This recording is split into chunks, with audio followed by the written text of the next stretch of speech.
Bem-vindo a mais um episódio dos Perguntas e Respostas Q&A, onde eu vou responder as perguntas mais interessantes.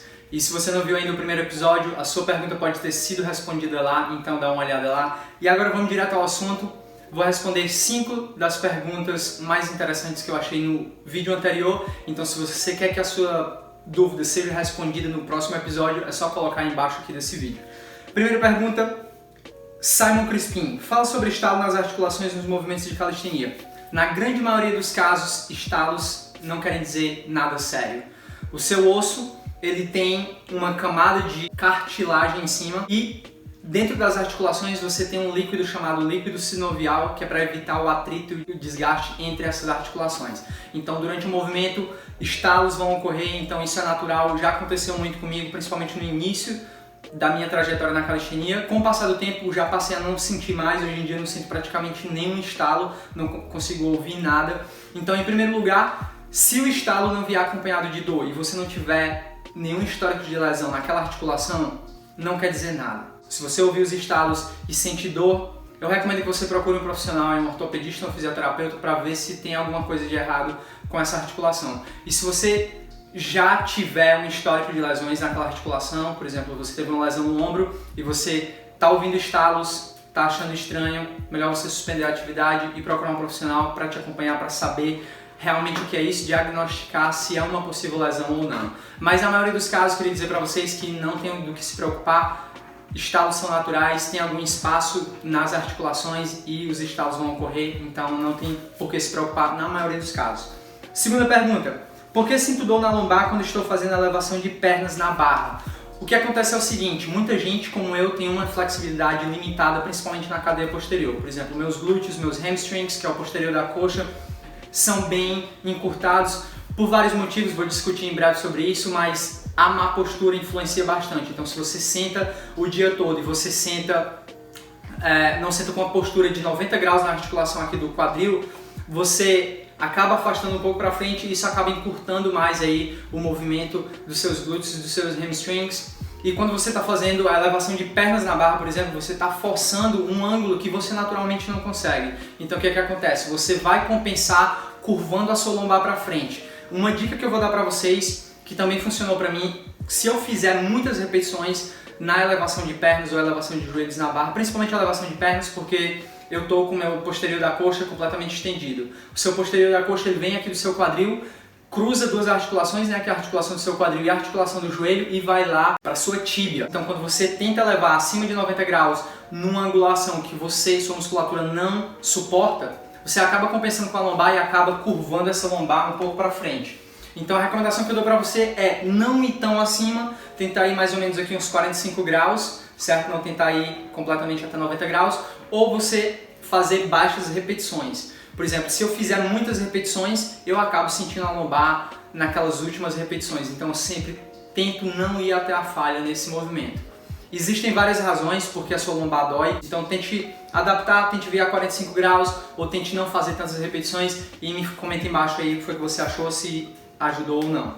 Terceira pergunta, quero ganhar massa muscular, mas quero definir o abdômen, o que devo comer? Do Ramilson Rios. Então foram muitas coisas aqui perguntadas em uma única questão. E, em primeiro lugar, quero ganhar massa muscular. Se você quer ganhar massa muscular, você vai ter que focar durante os próximos 3 a 6 meses em ganho de massa muscular, ou seja, você vai ter que estar num superávit calórico constante, não apenas um dia, mas todos os dias. Como vocês têm me acompanhado aí, há cerca de 3 meses atrás eu estava com 65 quilos, mais ou menos, e resolvi aí ganhar peso, chegar até os 80, atualmente estou com 77,5, algumas pessoas já perceberam esse ganho de peso, e o meu objetivo é chegar até o final de abril, aí no início de maio, que é o final do inverno aqui, chegar aos 80. E tentar não só alcançar os 80, mas ficar durante uns meses nos 80. Muitas vezes você quer chegar naquele peso ideal, o bulking, só que uma vez que você chega lá, você já continua direto para um cutting. Isso não é legal porque o seu corpo ele não se acostumou com aquele peso, certo? Se você chegou aos 80 quilos, por exemplo, se esse é o seu objetivo, tente ficar naquele peso por 1, 2, 3 meses até e depois você inicia um cutting. Esse período de 1 a 3 meses vai funcionar como uma adaptação do seu apetite para o seu peso atual. O nosso corpo ele é muito inteligente, ele só vai regular o seu apetite de acordo com o que o seu corpo necessita naquele exato momento, naquela quantidade de peso. Por isso que você tá pesando 70 quilos ou o peso que você está durante anos e anos e você não consegue ganhar nem perder peso. É justamente por isso. O seu corpo ele é muito inteligente, ele vai pedir comida de acordo com a necessidade atual do seu corpo. Então, se você quiser reduzir o seu percentual de gordura, você vai ter que aceitar que em algum momento do dia você vai passar fome. Se você quiser ganhar peso, você vai ter que comer além da sua fome, você vai ter que forçar a comida. E é isso que eu estou fazendo, e não é só um dia, você tem que fazer isso todos os dias. Um leve superávit calórico entre 150 a 200 calorias. Essa é a sugestão que eu dou para você. Para definir o abdômen, você vai ter que fazer o processo inverso, então você não vai conseguir as duas coisas ao mesmo tempo. Tá? Se você quer maximizar o ganho de massa muscular, você tem que ter um treino adequado e você vai ter que ingerir um superávit calórico, vai ter que garantir que você vai ingerir um mínimo de proteína para dar suporte a esse ganho de massa muscular. E depois que você conquistar, como eu já falei, alcançar aquele peso, ficar com ele por alguns meses, você inicia um processo de cutting, aí você vai reduzir o percentual de gordura e vai finalmente definir o que comer. Se você quer ganhar peso, você vai ter que dar preferência a alimentos mais calóricos. Se você quer perder peso, você vai dar preferência a alimentos menos calóricos. Então tente olhar o que você está comendo, tente ver se aquilo se enquadra com o seu objetivo e assim escolha o alimento que você acha que dá suporte a esse seu objetivo. Quinta pergunta, como identificar uma possível lesão, cuidados quando ocorre? Posso continuar treinando outros grupos musculares? Do Gabriel Evangelista. Excelente pergunta, Gabriel.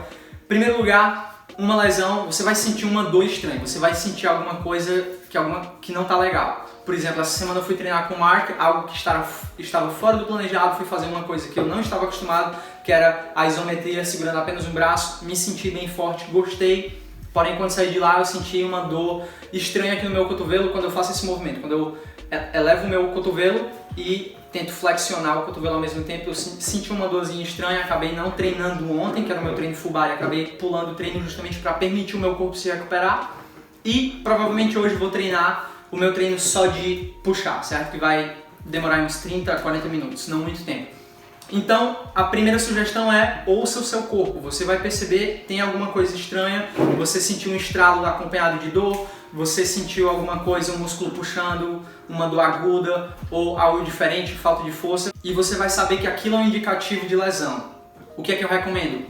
Suspender a atividade, pelo menos naquela articulação, por alguns dias e esperar aquela dor passar. Se você continuar treinando, mesmo aquela articulação, aquele músculo dando indicativos de que houve uma lesão, você vai expor ele a mais estresse ainda e isso vai aumentar ainda mais as possibilidades de uma lesão mais grave, certo? E se for uma lesão grave, isso vai te tirar dos treinos por alguns meses, dependendo do grau da lesão, pode tirar você dos treinos durante anos também. Então, a recomendação que eu tenho é descansar e por alguns dias até você conseguir fazer alguma coisa com aquela musculatura.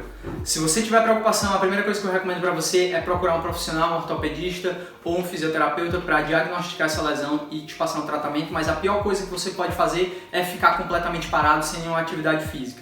Muita gente tem dor na lombar e por isso ela não faz nenhum movimento que acaba gerando esse movimento de se inclinar para frente. O que é que você está fazendo? Você está tornando algo que é fraco ainda mais fraco. A sua intenção deve ser fortalecer os músculos envolvendo aquela articulação, envolvendo aquela musculatura, para quando você voltar, você consiga voltar da maneira mais fácil possível. Então, se você tiver uma lesão no joelho, você vai conseguir ainda assim movimentar o seu quadril. Se você tiver uma lesão no cotovelo, você vai poder ainda movimentar o seu ombro. Você vai poder ainda treinar os seus membros inferiores. Então, a pior coisa que você pode fazer é parar completamente a atividade. Mas como eu já falei, seja responsável, busque a opinião de um profissional. Aqui eu só estou falando da informação de acordo com a sugestão que eu sigo, com a experiência que eu tenho tido com alguns clientes. E nunca tive nenhuma lesão séria, nenhuma lesão que demorou muito tempo. Voltei às atividades dentro de alguns meses, mas novamente lembrando de escutar o meu corpo e dar o descanso necessário quando eu achei necessário. Sexta pergunta, todo calistênico tem que ter nome de produto de limpeza? Pinho Sol, Lustre Imóveis, Marcos Vinícius. Cara, como é que você fala isso, cara? Como é que você descobriu? Quero saber o que é que o meu ilustre amigo aí, Lustre, tem a falar sobre isso. E é isso aí, galera. Espero que vocês tenham gostado desse episódio dos perguntas e respostas. Se você quer que a sua dúvida seja respondida no próximo episódio, é só colocar a sua dúvida aqui nos comentários desse vídeo, curta, compartilhe, inscreva-se no canal se você ainda não fez isso, vai lá no meu site pincalixenia.com, muita informação lá, escrevo semanalmente sobre frequência de treino, sobre hipertrofia, sobre alimentação, então se você gosta de ler sobre atividade física e saúde, vai estar lá. E em março estou finalizando aí um guia definitivo de hipertrofia na calistenia, onde eu vou compartilhar os 4 pontos que você precisa garantir no seu treino para que você possa ganhar massa muscular. Se você não está adquirindo, você pode estar fazendo os 3 de maneira correta. Se você não estiver fazendo o 4º, você não vai adquirir o máximo de resultados que você poderia. Então coloca lá, em março vai estar disponível, você vai receber por e-mail inteiramente gratuito. E é isso aí, galera, espero que vocês tenham gostado. Valeu e até a próxima.